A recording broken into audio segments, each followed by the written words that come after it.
बिस्मिल्लाहिर्रहमानिर्रहीम। रब्बिश्रह ली सदरी व यस्सिर ली अमरी वहलुल उक़दतम मिन लिसानी यफ़क़हू क़ौली। बिस्मिल्लाहिर्रहमानिर्रहीम। अस्सलाम वालेकुम dear students, welcome in preparation of national MDCAT 2022।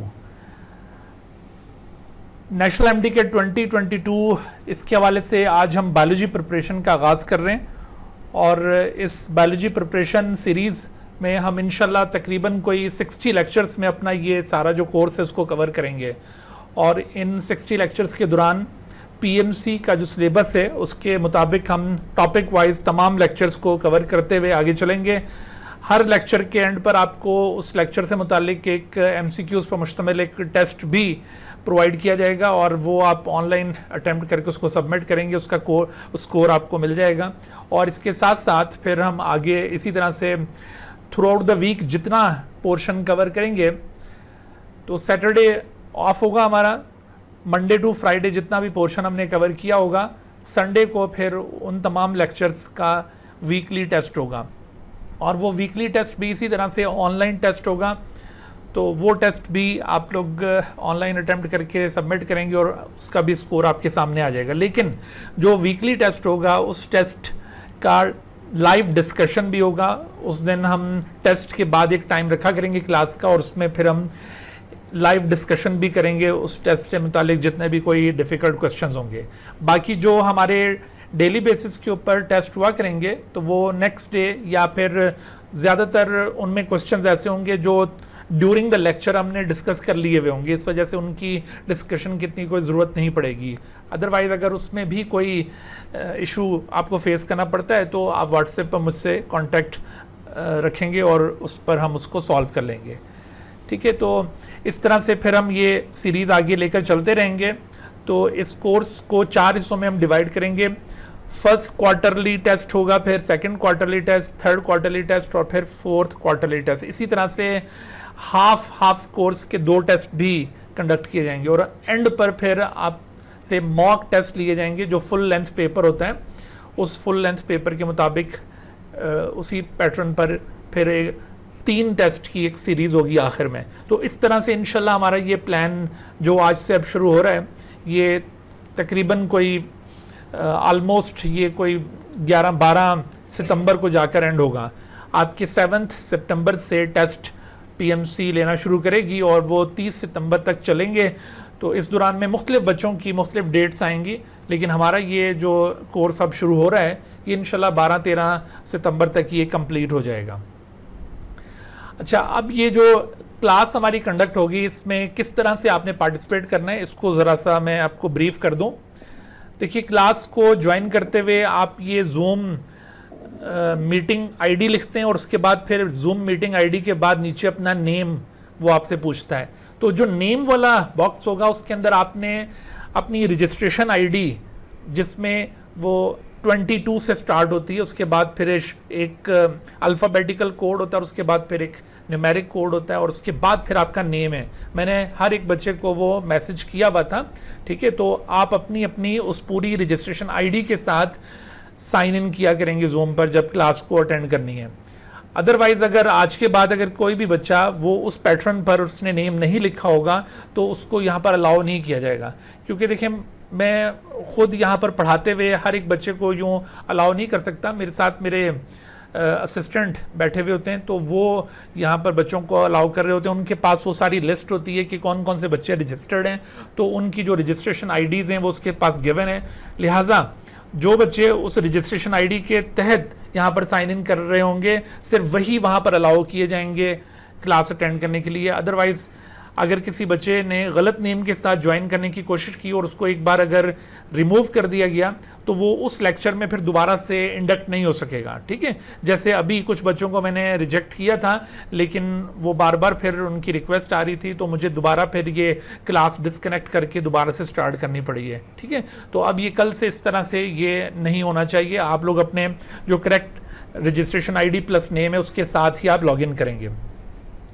अच्छा, उसके बाद फिर जब आप ये अटेंड कर लेते हैं, क्लास ज्वाइन कर लेते हैं, तो ड्यूरिंग द क्लास आपका बिहेवियर कैसा होगा उसको भी थोड़ा सा हम यहाँ पर पॉइंट आउट कर दें, चूँकि आज पहला लेक्चर है और उसके बाद फिर दोबारा मुझे ये उम्मीद है चीज़ें दोहरानी नहीं पड़ेंगी, आप उसको उसी तरह से याद रखेंगे।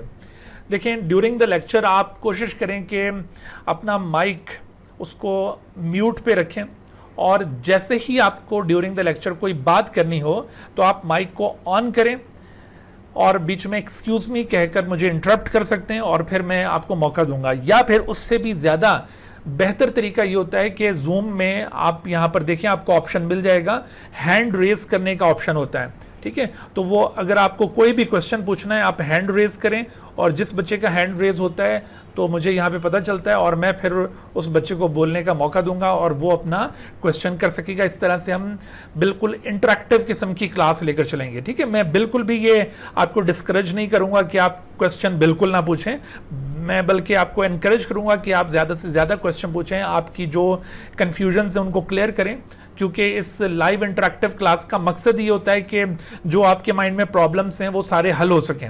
अदरवाइज़ तो आपको अगर रिकॉर्डेड फॉर्म में कोई भी लेक्चर मिल जाए तो आप चुप करके उसको सुनते रहें, उसमें आप जाहिर इंटरेक्ट नहीं कर सकते हैं। और डेफिनेटली कोई भी लेक्चर इतना कम्प्रीहेंसिव नहीं होता कि वो हर एक किसी कन्फ्यूजन का आपको जवाब दे सके, तो लाजमी तौर पर कुछ ना कुछ कन्फ्यूजन मुख्तलिफ बच्चों के माइंड में ओरिजिनेट हो रही होती हैं। तो इस तरह की क्लास का फ़ायदा यही होता है कि बच्चे वो फ़ौरन से सवाल करते हैं और फिर उनको जब जवाब मिलता है तो इस तरह से वो मामलात हल होते चले जाते हैं, ठीक है। तो आपने इस तरह म्यूट रखना है माइक को, लेकिन जब आपने क्वेश्चन करना होगा अनम्यूट करेंगे, क्वेश्चन करेंगे दोबारा से म्यूट कर देंगे। बेहतर तो ये है कि आप किसी ऐसे रूम के अंदर बैठकर ये क्लास ले रहे हो जहाँ पर आपको कोई डिस्टर्ब करने वाला ना हो, तो वहाँ पर चूँकि साइलेंस होगा तो बेशक आप अपना माइक थ्रू आउट अनम्यूट ही रखें, लेकिन कोशिश करें कि अगर आपके वहाँ पंखे वगैरह चल रहे हैं तो फिर मैं आपको एडवाइस करूँगा कि माइक को म्यूट ही रखा जाए, क्योंकि वो उसकी जो डिस्टॉर्शन है आपके माइक की वो फिर हमारी क्लास को डिस्टर्ब करेगी, क्योंकि ये क्लास साथ साथ रिकॉर्ड भी हो रही है, तो वो रिकॉर्डिंग की जो क्वालिटी है वो सारी अफेक्ट हो जाती है, ठीक है। तो इंशाल्लाह ये जो क्लासेस हमारी यूँ इस तरह से आगे बढ़ेंगी तो ये साथ साथ इसकी रिकॉर्डिंग भी आपको प्रोवाइड की जाएंगी, लेकिन रिकॉर्डिंग का तरीका ये होता है कि क्लास अभी ये रिकॉर्ड हो रही है, तो जैसे ये क्लास एंड होगी तो रिकॉर्डिंग फ़ौरन से रेडी नहीं होगी, रिकॉर्डिंग को प्रोसेस होने में फ़र्दर फिर कुछ टाइम लगता है, तो वो तकरीबन 8 से 10 घंटों का टाइम लगता है। तो नेक्स्ट डे आपको फिर ये जो आज की रिकॉर्डिंग होगी नेक्स्ट डे आपको प्रोवाइड की जाएगी, तो आप फिर उस रिकॉर्डिंग को दोबारा भी अगर चाहें तो देख सकते हैं, ठीक है। अच्छा, तो इसके अलावा अब आगे जो हमारा ये सिलेबस है उसके हवाले से हम बात कर लेते हैं। देखिए, जो 2020 में पाकिस्तान मेडिकल कमीशन ने पहली बार नेशनल एमडी कैट के नाम से ये टेस्ट कंडक्ट किया था, नेशनल एमडी कैट 2020। और उससे पहले आप लोग जानते होंगे कि एमडी कैट ये हर एक प्रोविंस में अलहदा से मुख्तलिफ टेस्ट एजेंसीज़ थी वो कंडक्ट किया करती थी, जैसे कि पंजाब के अंदर UHS, सिंध में अमूमन NTS के ज़रिए ये टेस्ट कंडक्ट होता था, KPK में ईटा, और इसी तरह बलूचिस्तान में भी NTS वाले लोग ये टेस्ट कंडक्ट किया करते थे। और इसके अलावा नम्स का अपना टेस्ट और FMDC का अपना टेस्ट, इस तरह से ये मल्टीपल किस्म के टेस्ट होते थे 2020 से पहले। लेकिन 2020 में पहली बार ये पाकिस्तान मेडिकल कमीशन जब वजूद में आया तो इस पाकिस्तान मेडिकल कमीशन के एक्ट के तहत ये जो एमडी कैट था उसको सेंट्रलाइज कर दिया और ये नेशनल एमडी कैट बन गया। और ये नेशनल एमडी कैट 2020 सबसे पहला टेस्ट था, और वो जो सबसे पहला टेस्ट था वो मुकम्मल तौर पर फेडरल में जो बुक पढ़ाई जा रही है नेशनल बुक फाउंडेशन की उसमें से लिया गया था। उसके बाद फिर ये लास्ट ईयर 2021 के अंदर जो सेकंड नेशनल एमडी कैट था वो कंडक्ट हुआ, लेकिन लास्ट ईयर बहुत सारे प्रॉब्लम्स राइज हुए।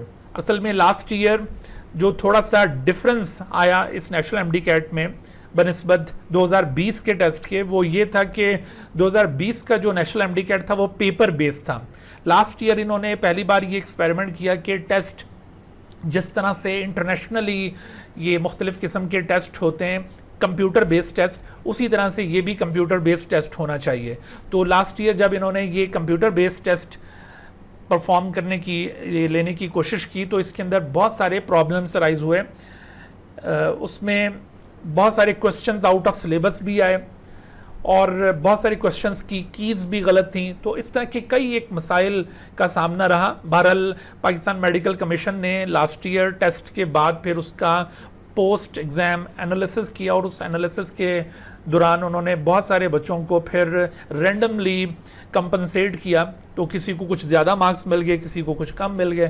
तो इस तरह से ये जो लास्ट ईयर का टेस्ट था वो बड़ा कंट्रोवर्शियल रहा। लेकिन इस बार अब ये जो नेशनल एमडी कैट 2022 होने जा रहा है, इस नेशनल एमडी कैट 2022 के लिए पाकिस्तान मेडिकल कमीशन भरपूर तरीके से तैयारियों में मसरूफ़ है। ठीक है, इस दफ़ा ये टेस्ट नेशनल एमडी कैट 2022 ये पाकिस्तान मेडिकल कमीशन खुद लेने जा रहा है। लास्ट ईयर एक प्राइवेट एजेंसी को इन्होंने ये इख्तियार दिया था कि वो on the behalf of Pakistan medical commission इस टेस्ट को कंडक्ट करेंगे, लेकिन उस प्राइवेट एजेंसी के टेस्ट कंडक्ट में बहुत सारे प्रॉब्लम्स का सामना करना पड़ा। तो पाकिस्तान मेडिकल कमीशन ने इस साल ये सोचा है कि ये टेस्ट अब खुद लेंगे और इस सिलसिले में उन लोगों ने रजिस्ट्रेशन का आगाज़ भी कर दिया हुआ है। और यकीनन आप में से बहुत सारे बच्चों ने ये रजिस्ट्रेशन करवा भी ली होगी। 25 मई से ये रजिस्ट्रेशन का आगाज़ हुआ था थ्रू आउट द जून, और अब ये 5 जुलाई तक ये रजिस्ट्रेशन जारी रहेगी। 5 जुलाई के बाद ये रजिस्ट्रेशन क्लोज़ हो जाएगी। उसके बाद फिर लेट फीस के साथ बाज़ बच्चों को वो अलाउ करेंगे रजिस्ट्रेशन के लिए। तो आप में से जिन बच्चों ने अभी तक अपने आप को नेशनल एमडी कैट 2022 के लिए रजिस्टर्ड नहीं किया, वो लाजमी रजिस्टर कर लें, क्योंकि अभी आपने देखा होगा सोशल मीडिया पर बहुत सारी डिबेट चल रही है कि पाकिस्तान मेडिकल कमीशन रहेगा नहीं रहेगा। Pakistan medical and dental council दोबारा से वो रिवाइव कर रही है। तो इस तरह की ये ख़बरें सोशल मीडिया पर बहुत ज़्यादा गर्दिश में हैं। इन ख़बरों के अंदर कुछ हद तक सदाकत भी है। मैं थोड़ा सा आपको जो करंट स्टेटस है उससे आगाह करता चलूँ, चूँकि थोड़ा बहुत मैं इससे कंसर्न भी हूँ यहाँ पर इस्लामाबाद में रहने की वजह से। तो पाकिस्तान मेडिकल कमीशन, ये इससे पहले Pakistan medical and dental council काम करती थी। Pakistan medical and dental council और पाकिस्तान मेडिकल कमीशन दोनों के कुछ जो एक्ट्स होते हैं, जो उनके लॉस बने हुए होते हैं, उनके अंदर कुछ थोड़ा सा फ़र्क है। जैसे Pakistan medical and dental council का जो मैंडेट था, यानी उनका जो रोल था, वो थोड़ा सा रिड्यूस था। उसमें बहुत सारी जो रेगुलेशंस थी वो प्रोविंसेस के पास थी, सेंट्रल बॉडी के पास नहीं थी। लेकिन पाकिस्तान मेडिकल कमीशन जब वजूद में आया तो बहुत सारा जो इख्तियार था वो सूबों से लेकर ये मरकज़ को मिल गया, सेंट्रल गवर्नमेंट को मिल गया, और इस तरह से फिर पाकिस्तान मेडिकल कमीशन ने ये टेस्ट भी खुद कंडक्ट करने शुरू किए। तो यही वजह है कि अगर ये पाकिस्तान मेडिकल कमीशन दोबारा से वापस रिवर्ट होता है Pakistan medical and dental council में, तो डेफिनेटली ये जो टेस्ट है ये मुख्तलिफ जो प्रोविंसेस हैं वो अपने तौर पर कंडक्ट करेंगे। लेकिन मैं यहाँ पर आपको ये बताता चलूँ कि ये जो ट्रांसफॉर्मेशन है ये एक लंबा प्रोसेस होता है। इस ट्रांसफॉर्मेशन में 2 स्टेप्स होते हैं।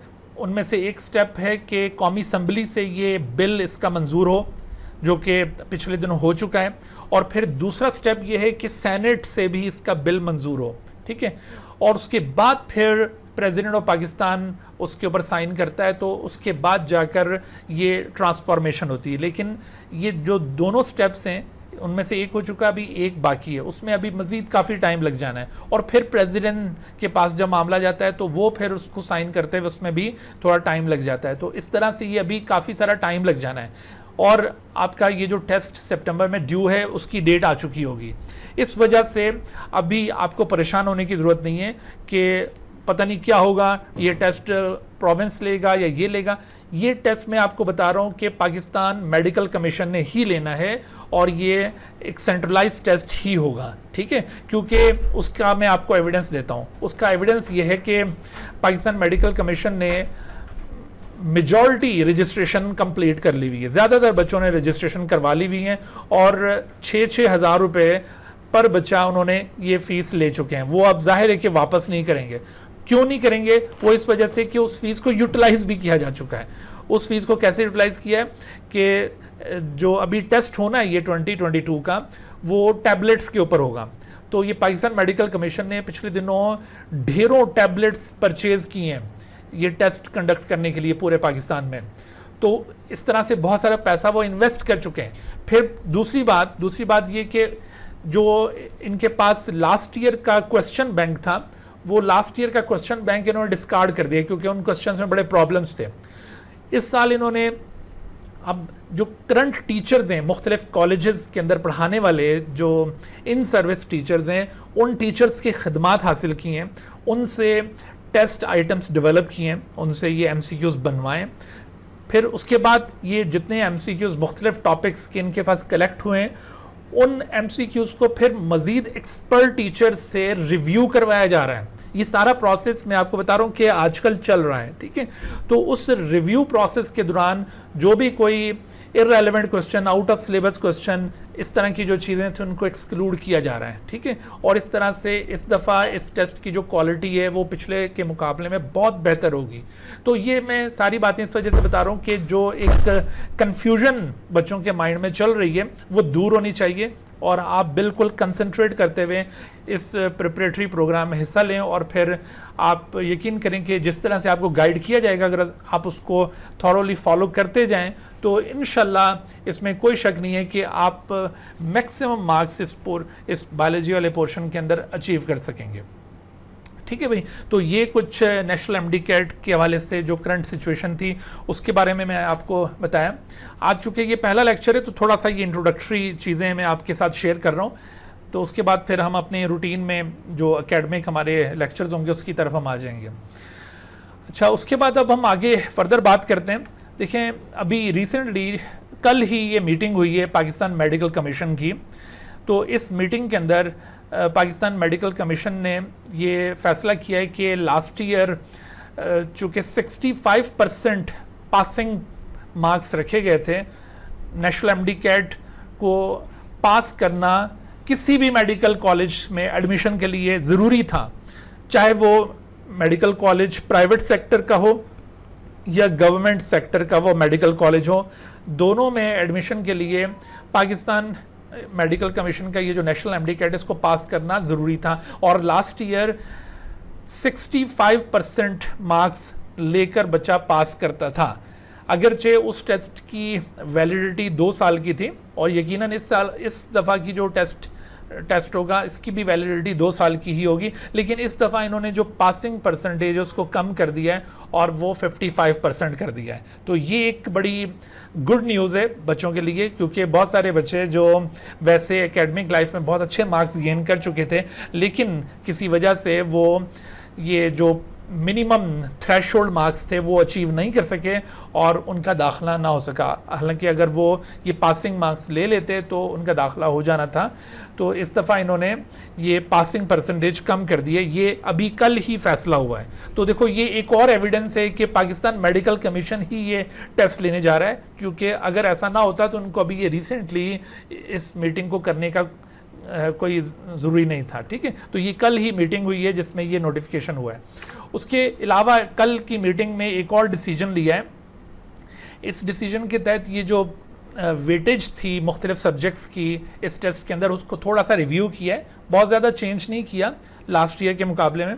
बायोलॉजी 34% कर दिया है और केमिस्ट्री फिज़िक्स 27, इंग्लिश 9% और लॉजिकल रीजनिंग 3%। असल में थोड़ा सा जो चेंज आया है वो इस तरह से आया कि बायोलॉजी जो कि 34% है, यानी इसके तकरीबन कोई 70 क्वेश्चंस होंगे आउट ऑफ 210 क्वेश्चंस, जबकि केमिस्ट्री और फिज़िक्स जो 27% क्वेश्चंस होंगे ये 57 टोटल क्वेश्चंस होंगे, ठीक है।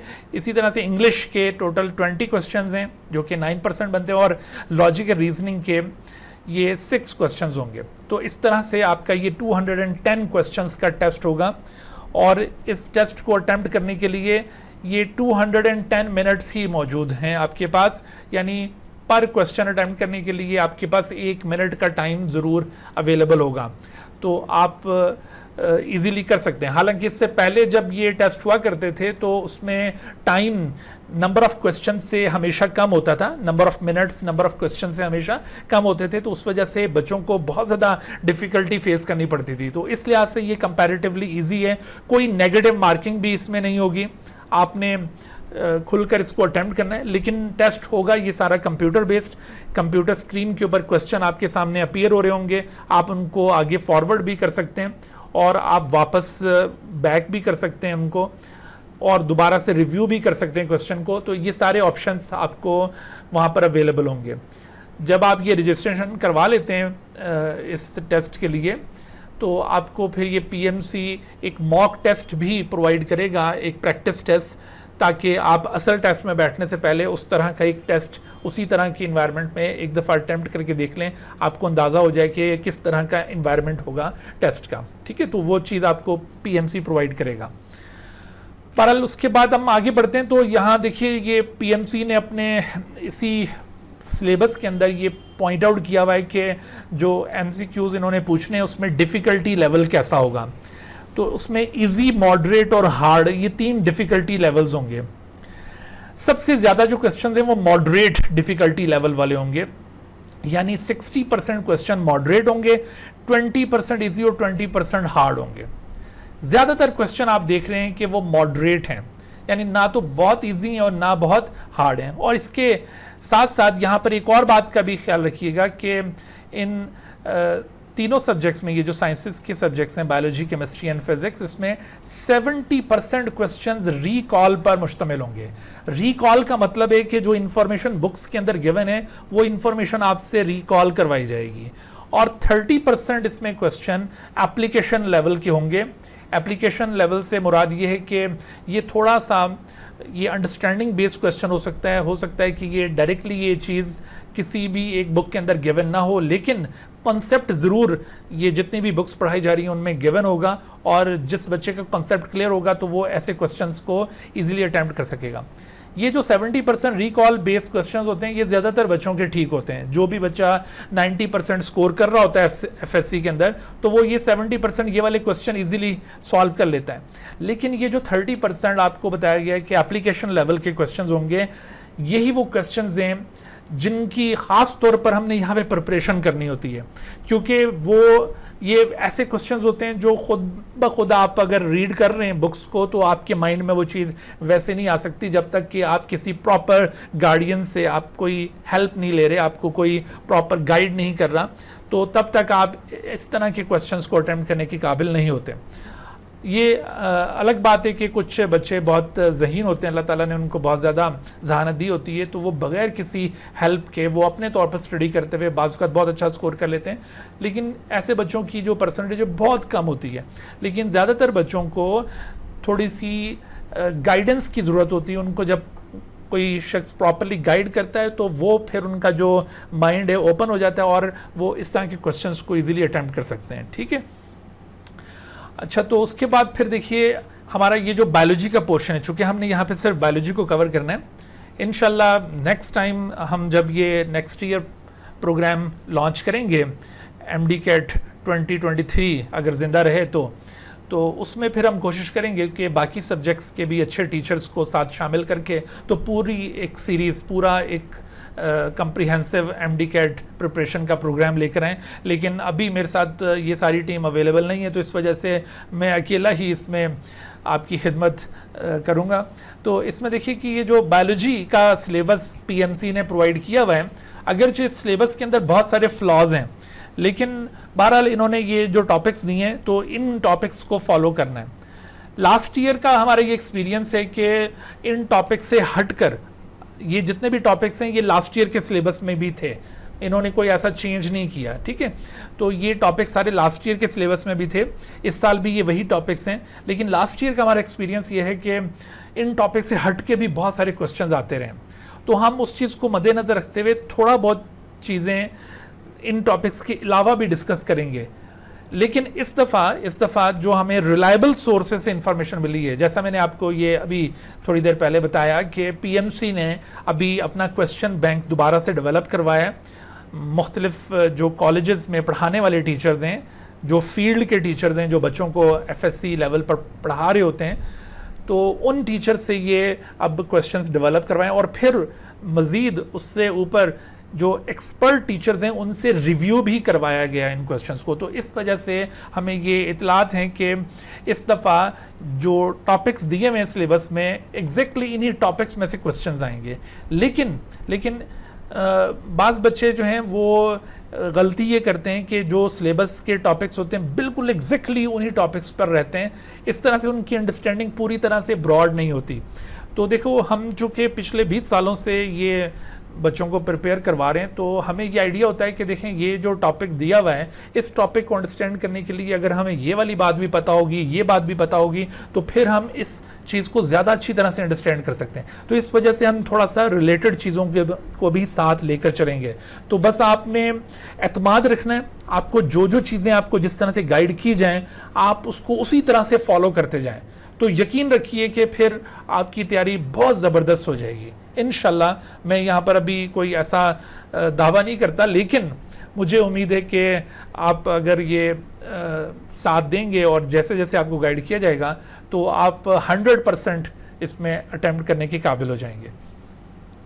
तो ये जो सिलेबस है बायोलॉजी का, उसमें देखें बायोडाइवर्सिटी सबसे पहला यूनिट दिया हुआ है, लेकिन हम अभी अपना जो ये फॉर्मेट होगा जिसमें हमने अभी रेगुलरली हर रोज़ ये क्लास लेनी है, तो उसमें हम ये इस सीक्वेंस को एग्जैक्टली फॉलो नहीं करेंगे, हम थोड़ा सा इसमें सीक्वेंस चेंज करेंगे। जैसे हमारी बुक्स के अंदर आमतौर पर सबसे पहले cell structure and function discuss किया जाता है, तो इस वजह से हम ये सेल स्ट्रक्चर एंड फंक्शन को पहले डिस्कस करेंगे। लेकिन बहरहाल पीएमसी ने जो ये लिस्ट दी हुई है उसमें एक नज़र आप देख लीजिए। बायोडाइवर्सिटी इसमें सिर्फ ए सेलुलर लाइफ को कवर किया गया, यानी वायरसेस को। यहाँ पर बायोडाइवर्सिटी में बज़ाहिर ऐसा लगता है कि आपको शायद फंजाई भी कवर करना होगा, आपको प्रोटिस्ट भी कवर करना होगा, लेकिन ऐसा नहीं है। इस दफ़ा इंशाल्लाह इन रिलेटेड टॉपिक्स में से कोई क्वेश्चंस नहीं होंगे, स्पेसिफिकली बायोडाइवर्सिटी में वायरसेस से होंगे। लेकिन बायोएनर्जेटिक्स ये कंप्लीट चैप्टर आपको कवर करना चाहिए, इसमें कोई भी चीज़ छोड़ने वाली नहीं है। बायोलॉजिकल मॉलिक्यूल्स भी ये थॉरोली कवर करना है। अगरचे बायोलॉजिकल मॉलिक्यूल्स को जब डिटेल में आप देखेंगे तो इसमें इन्होंने डीएनए के टॉपिक को एक्सक्लूड किया हुआ है, लेकिन मैं आपको सजेस्ट करूंगा कि हमें डीएनए भी कवर करना है, क्योंकि डीएनए के बगैर आरएनए का कॉन्सेप्ट ही अधूरा है। और इन्होंने क्या ब्लंडर किया है कि आरएनए का टॉपिक इंक्लूडेड है लेकिन डीएनए एक्सक्लूड किया हुआ है। तो हम यहाँ पर ये पूरा चैप्टर कवर करेंगे। सेल स्ट्रक्चर एंड फंक्शन, ठीक है, ये भी ऑलमोस्ट हमें पूरा चैप्टर कवर करना है। अगरचे इन्होंने कुछ ऑर्गेनल्स को स्किप किया, लेकिन हमें ये पूरा कवर करना है। फिर देखें कोऑर्डिनेशन एंड कंट्रोल, जिसमें नर्वस और केमिकल कोऑर्डिनेशन दोनों कवर करने। लेकिन जैसे पंजाब और सिंध के बुक्स में बिहेवियर भी इसी चैप्टर के अंदर इंक्लूडेड है, तो बिहेवियर यहाँ पर नहीं है, बिहेवियर के टॉपिक्स को एक्सक्लूड किया हुआ है, उसको हम छोड़ देंगे। डाइवर्सिटी अमंग एनिमल्स में किंगडम एनिमेलिया, लेकिन इसमें भी बेसिक जो करैक्टरिस्टिक्स होती हैं एनिमल्स की सिर्फ वो कवर करनी है।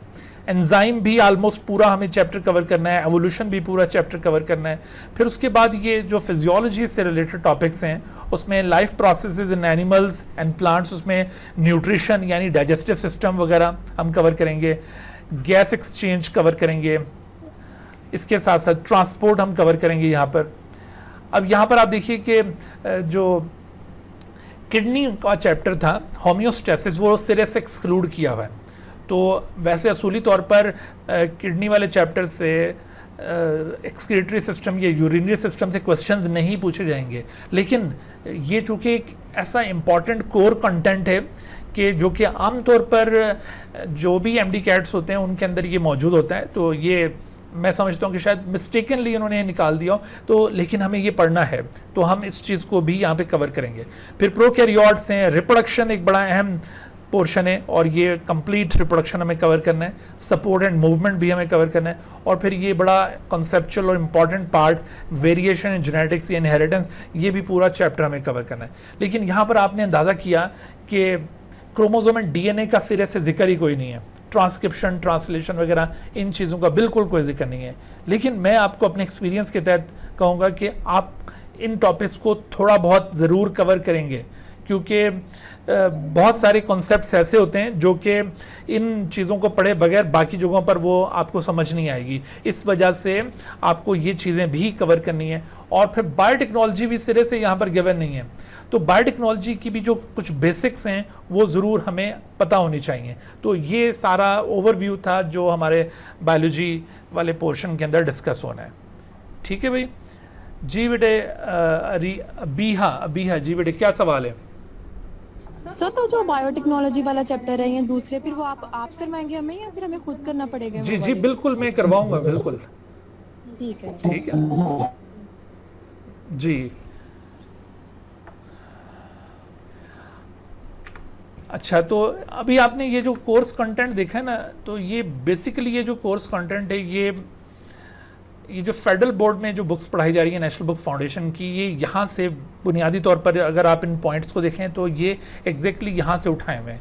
ठीक है। और लेकिन ये जो टेस्ट होगा इस दफ़ा इसमें जो इन्होंने क्वेश्चंस डेवलप करवाएं, उसमें सिंध के टीचर से भी क्वेश्चंस डेवलप करवाएं और डेफिनेटली उन्होंने अपनी बुक से क्वेश्चंस बनाए।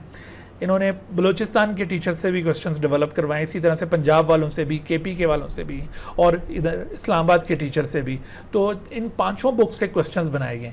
लेकिन उसके बाद फिर जब इन क्वेश्चंस का भी रिव्यू हो रहा है, तो रिव्यू के अंदर इस बात का ख्याल रखा जा रहा है कि कोई क्वेश्चन ऐसा ना हो कि जो किसी एक बुक के अंदर तो वो टॉपिक गिवन हो, वो पॉइंट गिवन हो, लेकिन बाकी बुक्स के अंदर वो पॉइंट सिरे से मौजूद ही ना हो, तो ऐसे क्वेश्चंस ना हो। तो इस बात का बहुत हद तक ख्याल रखा जा रहा है। लेकिन बहरहाल हम अभी ये जितने भी टॉपिक्स कवर करेंगे उसमें मेनली ये फेडरल, लेकिन इसके साथ साथ हम बाकी जो दूसरी बुक्स हैं उनको भी कवर करेंगे। ठीक है भाई। अच्छा, तो ये हमारा जो ओवरव्यू था इस पूरे कोर्स का, वो आपको मैंने गोशगुजार किया। तो अब हम आगे बाकायदा शुरू करते हैं। आज का ये जो हमारा लेक्चर होगा, इसके अंदर हमने डिस्कस करना है unit number 4, cell structure and function. वैसे तो ये पीएमसी के सिलेबस में यूनिट नंबर 4 है, लेकिन हम अपने इस सीरीज़ के अंदर सबसे पहले सेल स्ट्रक्चर एंड फंक्शन से इसका आगाज़ करेंगे, क्योंकि हम समझते हैं कि सेल स्ट्रक्चर एंड फंक्शन ये फंडामेंटल कॉन्सेप्ट्स हैं। इनको अंडरस्टैंड करने के बाद फिर हम बायोलॉजी के अंदर मज़ीद आगे बढ़ सकते हैं। ठीक है। तो सेल स्ट्रक्चर एंड फंक्शन से हम इसका आगाज़ करेंगे। इसके आप टॉपिक्स देख रहे हैं, उसमें सेल वॉल, साइटोप्लाज्म और डिफरेंट ऑर्गेनल्स इसके हमने कवर करने। तो ऑलमोस्ट तमाम ऑर्गेनल्स इसमें इंक्लूडेड हैं, सिवाय चंद एक जिनको स्किप किया है, जैसे साइटोस्केलेटन का यहाँ पे जिक्र नज़र नहीं आ रहा, या माइक्रोबॉडीज़ हैं जैसे पेरोक्सिसोम और ग्लाइकोसिसोम का जिक्र नज़र नहीं आ रहा, लेकिन बाकी तमाम ऑर्गेनल्स यहाँ पर मौजूद हैं।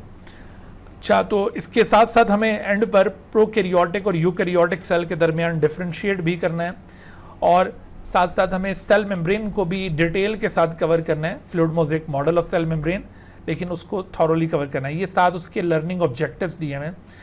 तो ये जो पीएमसी ने सिलेबस डिज़ाइन किया हुआ, इसमें काफ़ी सारी इस तरह के इश्यूज़ हैं कि उधर कुछ टॉपिक है और उसके लर्निंग ऑब्जेक्टिव प्रॉपरली उसके साथ मैच नहीं कर रहे होते हैं। लेकिन हम कोशिश करेंगे कि हम हर एक टॉपिक को जो जो इन्होंने दिया है उसको बड़ी वजाहत से कवर करें, ताकि वहाँ से अगर कोई भी क्वेश्चन अराइज हो तो वो आप इजीली उसको अटैम्प्ट कर सकें। ठीक है। तो उसके बाद फिर हमारा ये जो इंट्रोडक्टरी पोर्शन था वो यहाँ पर आकर कंप्लीट हो जाता है। तो इंशाल्लाह फिर उसके बाद अब हमने आगे जो हमारा लेक्चर नंबर 1 है उसको स्टार्ट करना है। Dear viewers, thank you for watching this video.